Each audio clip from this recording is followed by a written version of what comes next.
16 лет назад моего сына по ложному обвинению объявили в розыск, якобы он совершил преступление.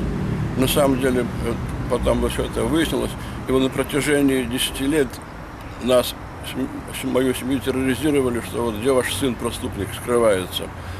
Потом, когда мне это надоело терпеть, я начал добиваться, да, а сын якобы вот скрывается. На самом деле он не скрывался, и якобы объявили розыск, но на самом деле это розыск не объявлял. Вот, это доказано.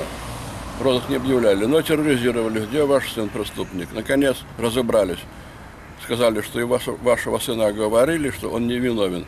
Но преступление совершено. Один из преступников осужден. По очень мягкому, так сказать, по мягкой статье.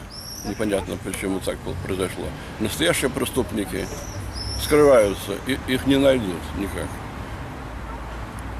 И вот по моему заявлению 2 года назад было возбуждено уголовное дело в отношении без вести пропавшего сына. И до сих пор я вот звоню, пишу прокуратуру, генеральную, по всем прокуратурам.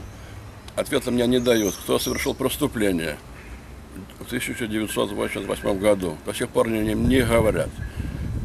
Не показывают мне дело расследования, как оно расследуется.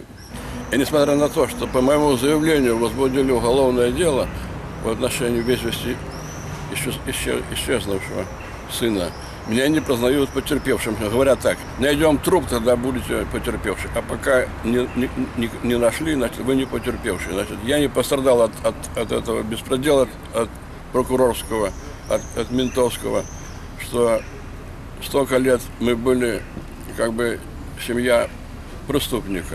Они не могут найти настоящих преступников, и мы не потерпевшие. Ну как-то так может быть.